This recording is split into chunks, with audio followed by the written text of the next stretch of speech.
عزیز طلباء، امید ہے کہ آپ سب خیریت سے ہوں گے اور تمام لیکچرز کا بخوبی مطالعہ کر رہے ہوں گے۔ کل کے لیکچر میں ہم نے دیکھا تھا کہ مرکزی بینک اعتباری زر کو یا زر اعتبار کو کس طرح کنٹرول کرتا ہے، یا مرکزی بینک زر اعتبار کا ناظم کس طرح ہے، جس میں ہم نے کہا تھا کہ اس کے آلات کار کچھ مقداری طریقے ہیں اور کچھ معیاری طریقے ہیں۔ کل ہم نے دیکھے تھے مقداری طریقے، جن میں ہمارے پاس تھا شرح بینک کی پالیسی، کھلے بازار کا عمل، متناسب محفوظ سرمایہ کا نظام، راشن بندی، یہ تمام اس کے اندر معاملات تھے۔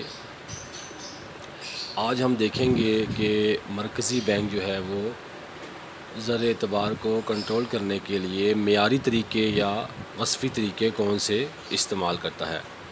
عام طور پر معیاری یا وصفی طریقے ایسے ہوتے ہیں جو کہ فوری طور پر یا براہ راست زر کی مقدار میں کمی بیشی کا سبب نہیں بنتے، بلکہ بالواسطہ طور پر یہ زر کی مقدار کو کم کرنے یا زیادہ کرنے میں مدد دیتے ہیں۔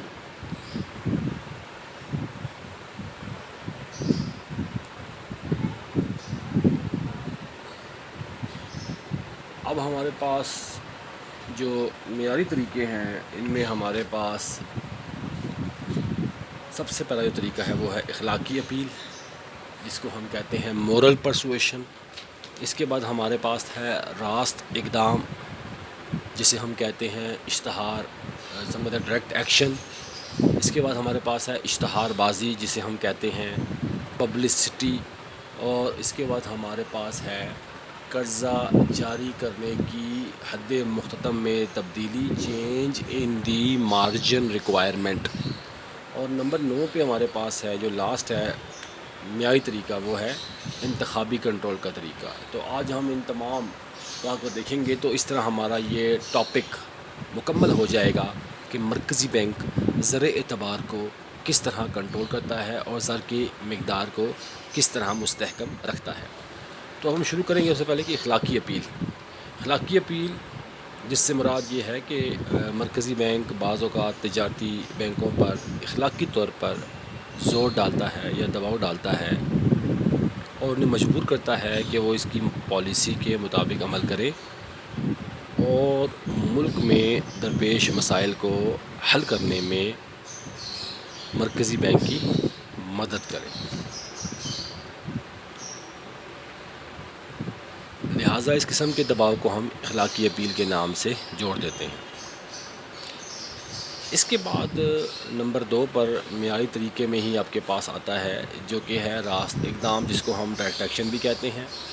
اگر کوئی بھی تجارتی بینک مرکزی بینک کے ساتھ تعاون نہ کرے یا اس کی پالیسیوں پر عمل نہ کرے تو مرکزی بینک اس تجارتی بینک کو راست اقدام کی دھمکی دیتا ہے، اسے سمجھاتا ہے کہ اگر تم نے ایسا نہ کیا تو مجھے تمہارے خلاف ایکشن لینا پڑے گا۔ اس کے تحت وہ اسے قرضہ دینے سے انکار کر سکتا ہے، اس کے ساتھ ساتھ اس کی ہنڈیوں کو بٹا لگانے سے انکار کر سکتا ہے اور پھر انتہائی قدم اٹھانے کی بھی دھمکی دے سکتا ہے، جس میں وہ اسے اپنی بینکنگ فہرست سے نکال بھی سکتا ہے۔ لہٰذا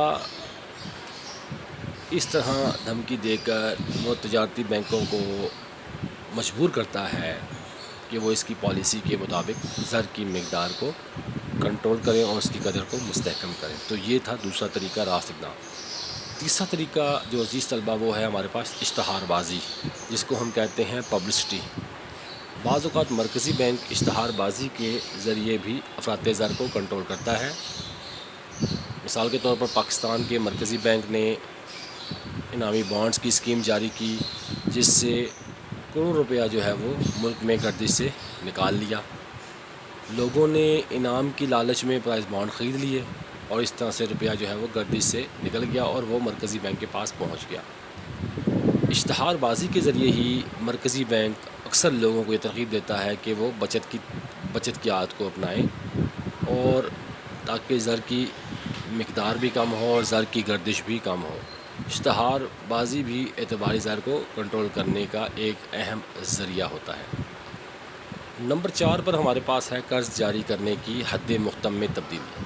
سب سے پہلے ہم یہ دیکھیں گے کہ حد مختم کیا چیز ہے۔ حد مختم سے مراد یہاں پر یہ ہے کہ اگر ایک شخص اپنی کسی بھی جائیداد دکان کے عوض قرضہ لیتا ہے تو ایک اس کی مالیت جو جائیداد کی مالیت ہے اور ایک جو اس کے عوض بینک قرضہ دیتا ہے، ان دونوں کے درمیان جو فرق ہوتا ہے اسے ہم حد مختم کہتے ہیں۔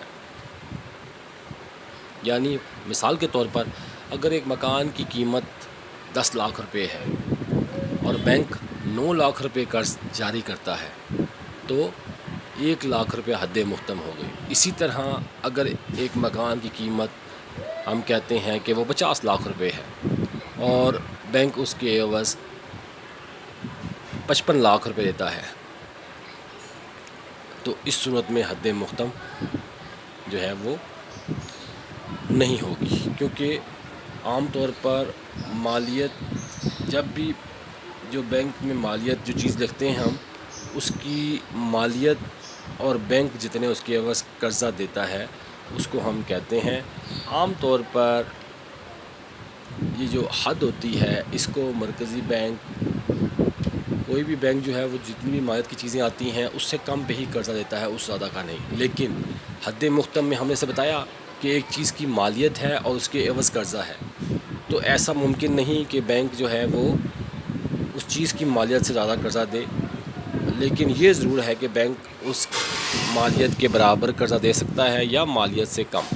اب ہم دیکھتے ہیں کہ اگر ملک میں افراط زر اور تفریط زر کے حالات ہوں تو مرکزی بینک کیا کرے گا اس پالیسی کے تحت۔ اگر ملک میں افراط زر ہیں تو بینک اس حد مختم کو بڑھا دے گا۔ مثال کے طور پر اگر مکان کی قیمت 50 لاکھ روپے ہے تو بینک 40 لاکھ روپے قرضہ دینے کو تیار ہوگا تاکہ زر کی مقدار کم ہو۔